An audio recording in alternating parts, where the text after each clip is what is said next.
Have you ever found yourself in the middle of a really high-stakes situation? Like a critical negotiation at work or maybe a crisis. Yeah, exactly. Or even just a rapidly deteriorating conversation with someone you care about, and you just feel completely hijacked by your own immediate reaction. Oh, that visceral feeling. Right, your heart rate spikes, your perspective narrows down to a pinprick. And you are entirely at the mercy of whatever intense emotion is hitting your nervous system in that exact second. Exactly. If you're nodding along to this right now, you already know the cost of getting caught in that storm. It's expensive emotionally and practically. It really is. Yeah. So the mission of our deep dives today is to explore the actual mechanics of stepping out of that storm. Mm-hmm. We're looking at a really compelling stack of sources today. We've got everything from these ancient philosophical treatises on elemental states of being to modern cognitive psychology papers on emotional regulation. It's a great mix of material. It is.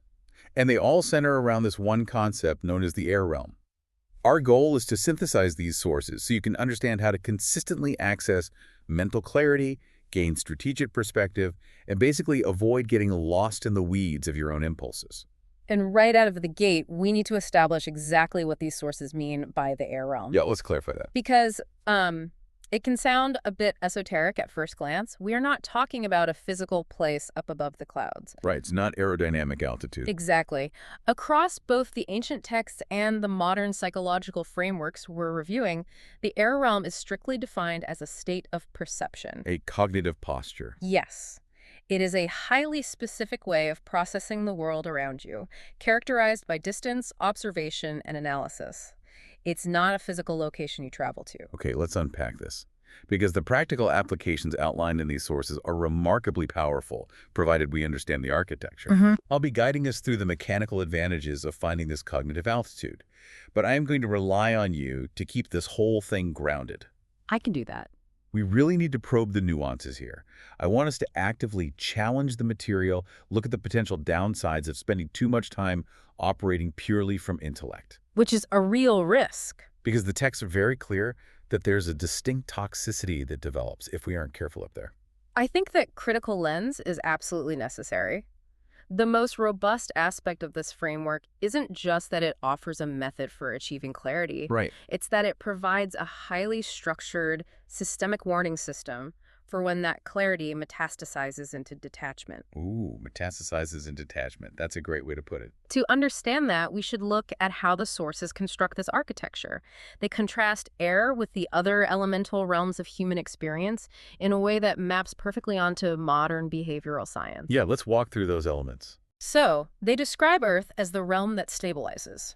It's the domain of physical reality, routine, execution. The heavy lifting. Right.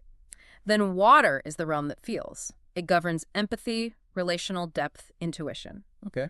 And fire is the realm that transforms. That's ambition, aggression, the drive to alter your circumstances. But air is fundamentally different from those three.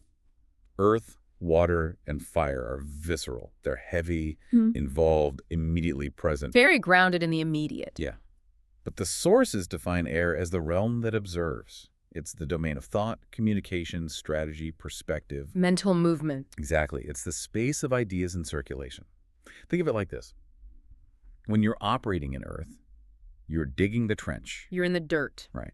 When you're in water, you are feeling the exhaustion of that labor. Mm-hmm. When you're in fire, you're burning with the desire to just finish the trench and move on. But when you're in air... You were looking at the blueprint of the trench. Yeah. What's fascinating here is the core mechanical advantage that the air realm provides, which the texts collectively identify as altitude. Altitude. Yeah. Observation inherently requires stepping back. You cannot accurately observe a system that you are completely entangled within. That makes a lot of sense. Think about systemic communication in a corporate environment. When a leader operates entirely from the fire realm, they incite panic.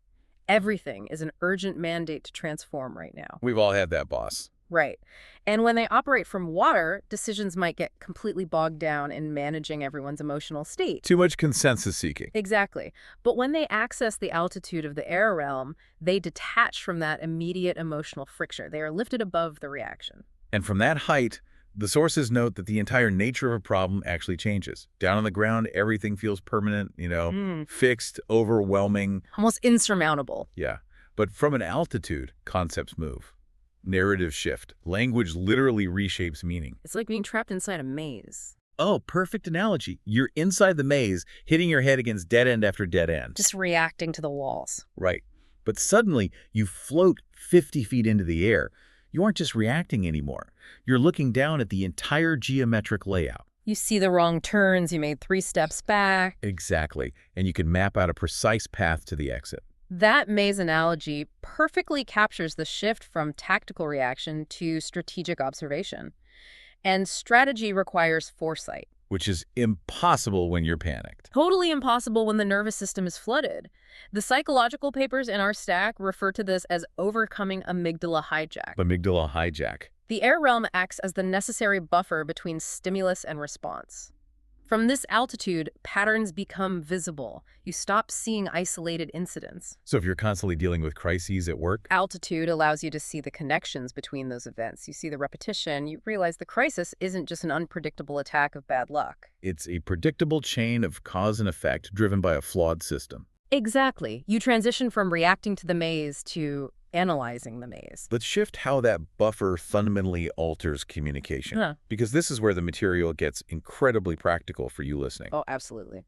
The texts assert that the air realm governs speech, but not just everyday chit-chat. Words formulated and spoken from this state of perception are distinctly different from standard reactive communication. They're filtered. Yes. The ancient sources use 3 specific qualifiers for speech from the air realm: precise, intentional, and proportionate. Those 3 qualifiers act as a really rigorous filter.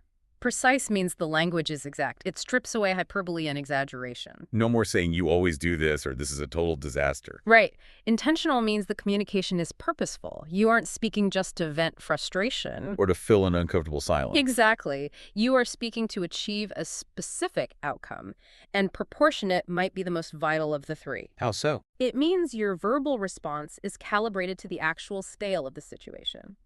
You aren't treating a minor logistical error with the same rhetorical weight as a catastrophic systemic failure. Which means the communication is never impulsive. Never. We've all seen this play out. Think about a time you observed 2 colleagues locked in a massive argument over something trivial. Like the wording of a single slide. Yes, a single slide in a 60-slide presentation. In that moment, they are trapped in the fire or water realms. They're burning to win, or they're feeling deeply disrespected. The reaction is entirely disproportionate to the event. But if one of them were to step back, access the air realm, and filter their thoughts, they'd realize the slide isn't the issue. Exactly. And that brings us to the other half of communication, which is listening. The sources expand on this by clarifying that the air realm doesn't just govern output, it governs input. It changes how you hear things. But listening from this altitude is not merely hearing acoustic vibrations, it is analytical processing. The cognitive psychology papers align with the philosophical texts here, pointing to a specific internal question that embodies this state of perception. I love this part. When you are operating in the air realm, you have the capacity to pause the incoming data stream and ask yourself, what is actually happening here? What is actually happening here? It is such a clarifying mechanism. Yeah, it really is. It acts like a scalpel, cutting through the drama, the cognitive biases, the personal insecurities. The narrative fallacies we project onto situations. Yes. It allows you to look at that argument over the presentation slide and realize, hey, we aren't actually fighting about a font choice. Right. What is actually happening is that we are both severely burned out, the deadline is unrealistic, and we're just fighting for a sense of control. And notice what happens in that realization. The air realm creates distance from the emotion, but, and the sources are adamant about this distinction, it does so without denying the emotion. This is a critical point. This framework is not advocating for robotic suppression. You aren't pretending you don't feel anger or fear. No, because that would just be burying fire or water, which eventually causes an explosion. It always does. Instead, it is about emotional de-escalation through observation. The psychological term for this is affect labeling. Affect labeling. Well, yeah. You can acknowledge, I am experiencing intense frustration right now, but by naming it from an altitude, you prevent the frustration from dictating your next action. You observe the emotion as a data point rather than being consumed by it. Precisely. Here's where it gets really interesting. Because while everything we've covered so far frames the air realm as this ultimate cognitive superpower, I have to push back a bit based on the texts. Let's do it. If this altitude is so perfect, why shouldn't we just live up there? Doesn't complete detachment naturally breed a kind of apathy? That's the trap. Right. Yeah. Because if I am totally detached and just observing the maze from a bird's eye view, why would I care about fixing the maze at all? That is the exact friction the texts warn about. It's a crucial critique. The sources do not present the air realm as a utopia. They really don't. In fact, they dedicate significant space to probing its dangers. When you spend too much time in this realm of pure thought, observation, and detachment, a specific kind of toxicity sets in. It goes bad. Very bad. The sources list the symptoms of an over-indexed air state: chronic overthinking, dissociation, intellectual arrogance. And what they term abstraction without action. Yeah. Abstraction without action. That phrase is a brutal mirror for anyone who prides themselves on being highly analytical. It hurts a little. It does. You can have the most brilliant, perfectly optimized strategy for navigating the company through a difficult quarter. You can see all the patterns. But if you never actually execute the plan, If you never bring it down to the earth realm, Yeah. you are still just hovering over a maze. The strategy is useless. because the inherent risk of the air realm is fantasy. Fantasy. Ideas must remain tethered to the ground, or they stop being strategies and become illusions. Consider the symptom of intellectual arrogance. Oh, this one is so common. When you are perpetually observing from above, it is dangerously easy to look down on everyone else who is still wrestling with the messy, visceral reality of earth, water, and fire. You start judging them. You start to view people not as human beings, but as variables in a system you're analyzing.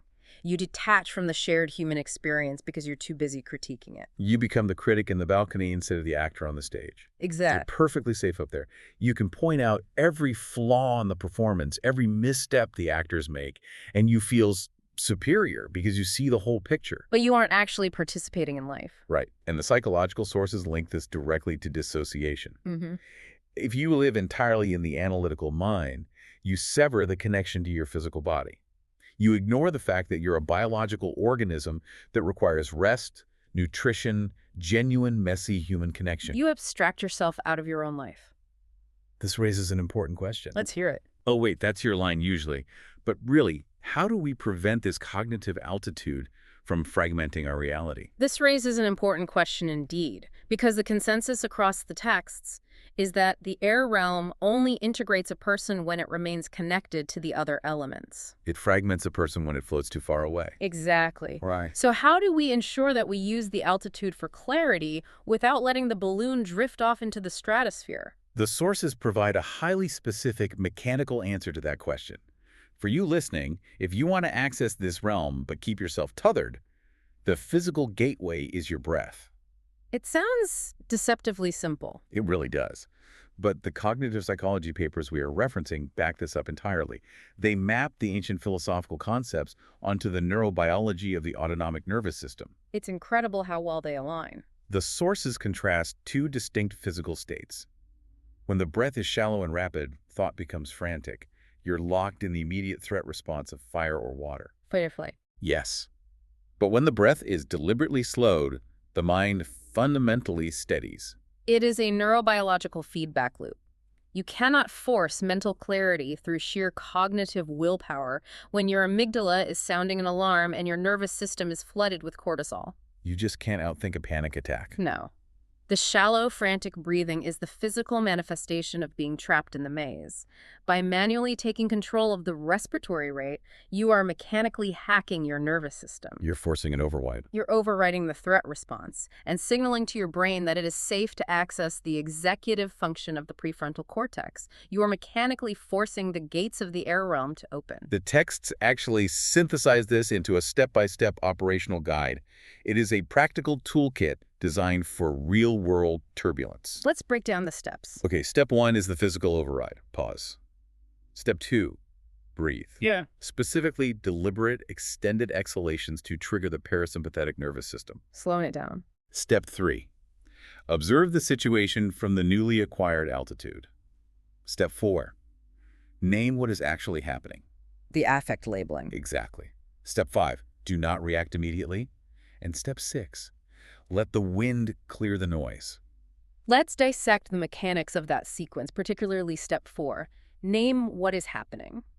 By assigning precise language to a chaotic, amorphous situation, you are utilizing the core tools of the air realm. You're putting boundaries around the chaos. You are taking a massive, overwhelming feeling and bounding it within a defined concept that can be managed and manipulated. And step 6, let the wind clear the noise. That suggests that time, combined with regulated breathing, acts as a necessary filter. The impulsive, disproportionate urges simply blow away, leaving behind only the data that is true and actionable. But the framework doesn't end there. After you pause, breathe, observe, name the reality, wait, and let the noise clear. There's one more step. Yes, the texts issue a final non-negotiable directive. Then you must return to ground. If we connect this to the bigger picture, that directive is the ultimate safeguard. Return to ground. The air realm is not an escape hatch from reality. The sources explicitly state, air is elevation for clarity, not a sanctuary from consequence. I love that quote. Not a sanctuary from consequence. You ascend to see the pattern, you formulate your precise and intentional communication, you build your systemic strategy, and then you are obligated to bring all of that insight back down to the physical world. You have to act on it. You must act. Used correctly, air refines thought. Used excessively, it paralyzes action. If you refuse to return to ground, you become a ghost in your own life.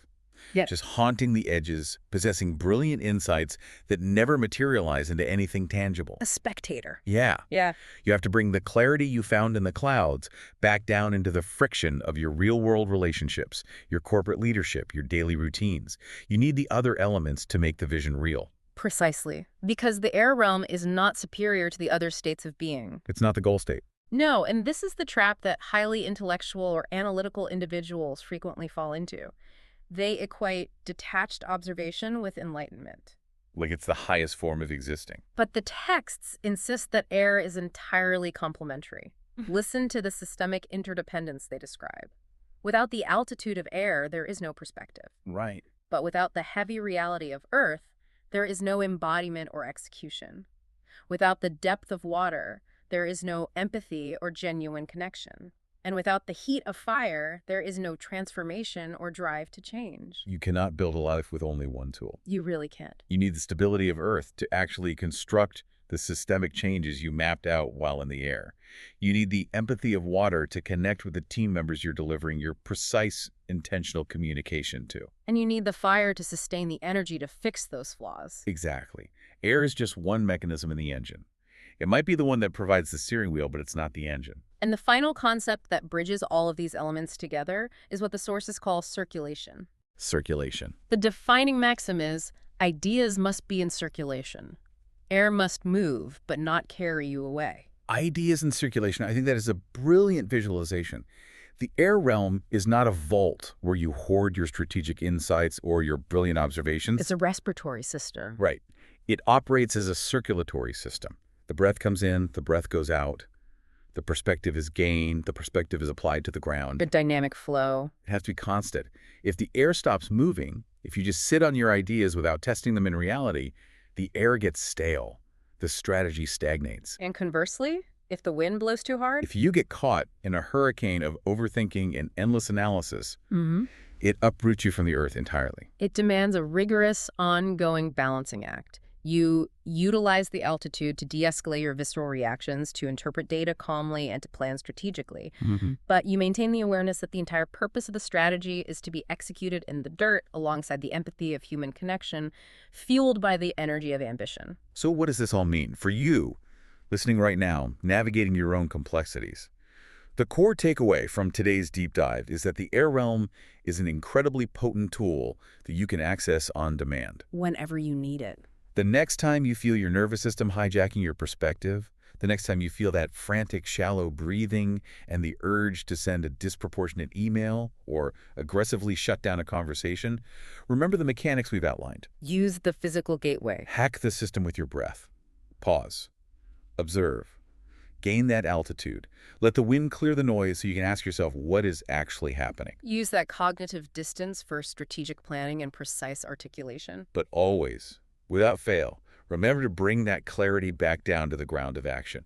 Do not let your strategies devolve into mere fantasies. And as we conclude our synthesis of these sources, I want to leave you with a final thought to mull over, derived directly from the most philosophical of the texts we examine today. Let's hear it. The sources establish that in the air realm, language reshapes meaning and narrative shift.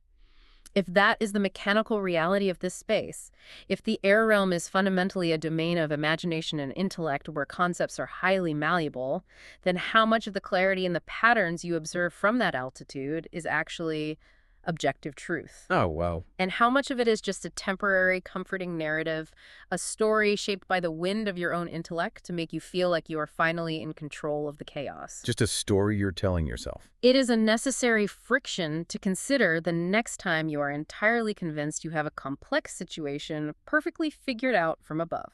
That is a sharply brilliant, slightly unsettling question to carry with you. Thank you so much for joining us on this deep dive into the architecture of the air realm. It's been a great conversation. Before you step back into the friction and the demands of the rest of your day, we highly encourage you to take one slow, deliberate, intentional breath. Stay grounded. Keep your ideas in circulation, and we will catch you next time.